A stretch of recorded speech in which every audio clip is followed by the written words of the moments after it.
We're saying that the death toll in Hammanskraal from that cholera outbreak has now risen to 15. Let's speak further about the situation with Benoît, the CEO of the SA Water Chamber. Very good evening to you, Benoît. Thank you so much for your time. I wonder if you are at all surprised by this news when you consider how long Hammanskraal has had issues with the delivery of clean drinking water.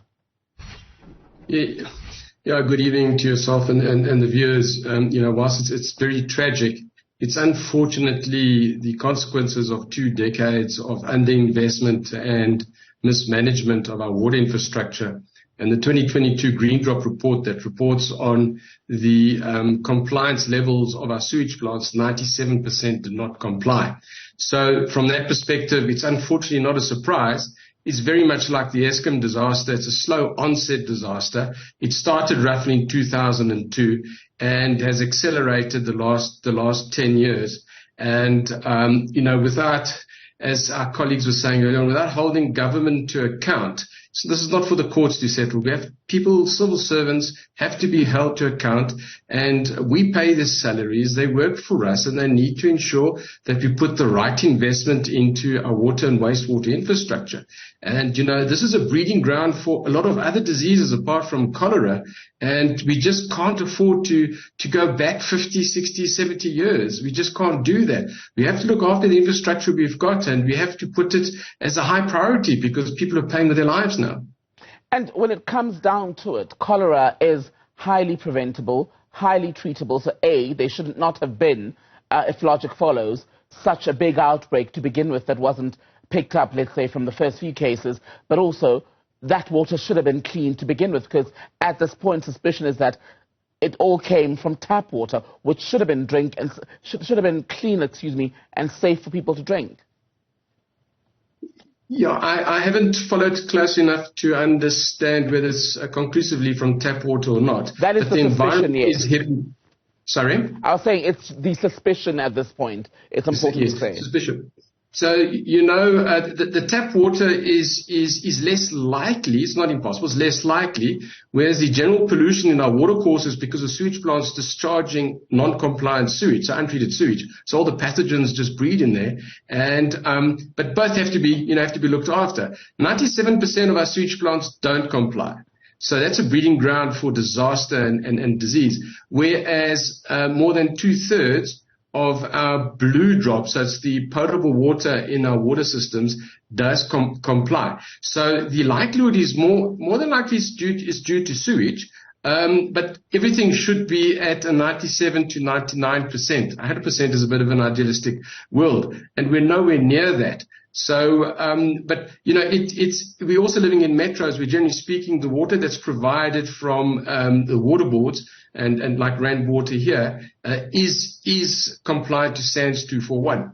Whether the metros are keeping the disinfection, so they do add chlorine and to disinfect, to have a residual concentration to make sure we get no pathogenic activity, that needs to be also, kept up, proven, and I think overtly shown to the citizens that we are complying on the blue drop to SANS 241.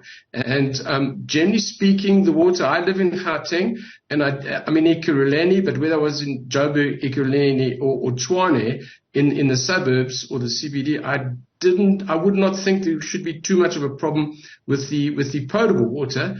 I know Hammanskraal is on the periphery and has had issues for quite a long time. Right. But it hasn't been sorted. There's only been talk shops and, unfortunately, death and misery.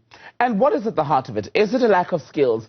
Is it a lack of money to fix the very much highlighted issues around the poor state of water infrastructure in this country? Is it corruption? Because that is also a massive issue whenever these issues of service delivery are brought up by communities.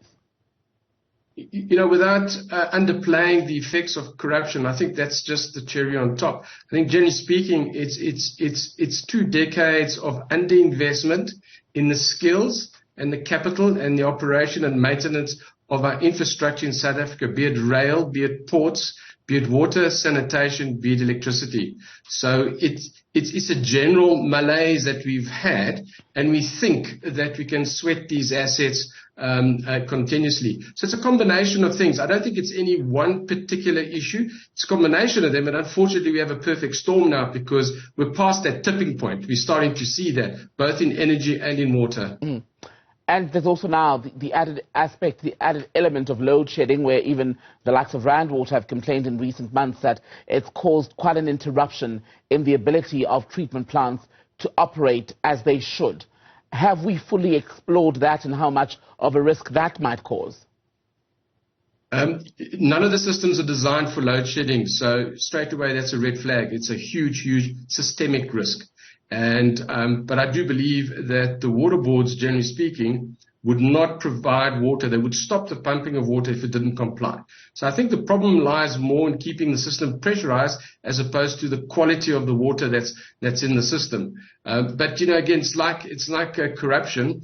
Everybody's blaming the electricity crisis corruption. Now we're going to start saying it with water, and we're going to say it with load shedding. These all contribute to a systemic collapse of our economy. So we need to address them all. We can't address one of them. We need to address them all. And if society does not hold government to account, if you don't become more active citizens, it's only going to get worse. We have to stop this. And I think it's early enough to be able to do this. And energy and water operate in a nexus. We can't do without each other.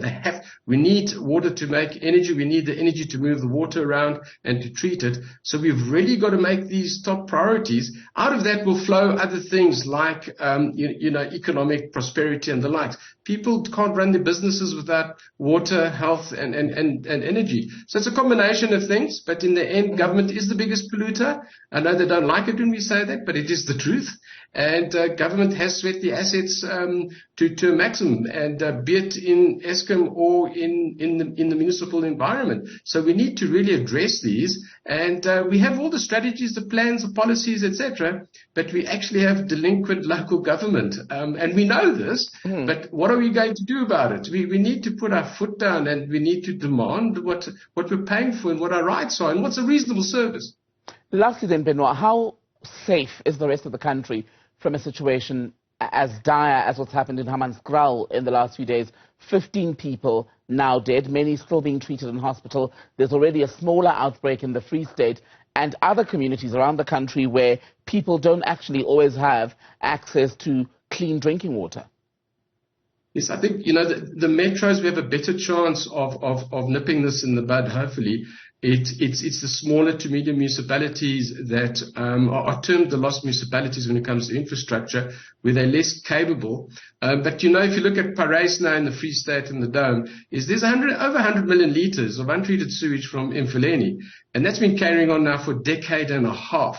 The army's been there, everybody's been there, but nothing has actually been achieved because of a delinquent local municipality. And then we wonder why there's the potential of cholera, further downstream. And there's a whole lot of ecotourism, there's canoeing, there's a whole lot of tourist activities that happen down this. And it goes into the Orange River, which is a major supply of irrigated water for our exports, where our export partners, especially the EU, and China, are starting to say, well, prove the provenance of irrigation water that it is cholera-free and sewage-free. So, there's widespread health and economic consequences, to all this. And if you look at eThekwini, its sanitation services have collapsed. And Department of Water Sanitation announced last week that through our Think I'm Gaining Water Board that we're going to take over the top 10 bigger of the 20-odd sewage works to try and reinstate them. This is nearly a year after the floods we've had, etc., and that's a metro. So if a metro like that is struggling, the smaller to medium municipalities have quite a tussle, and the risks are high there. Tap water and let's say surface water and groundwater. The risks are very high. In the metros, I think we, generally speaking, okay, except for eThekwini.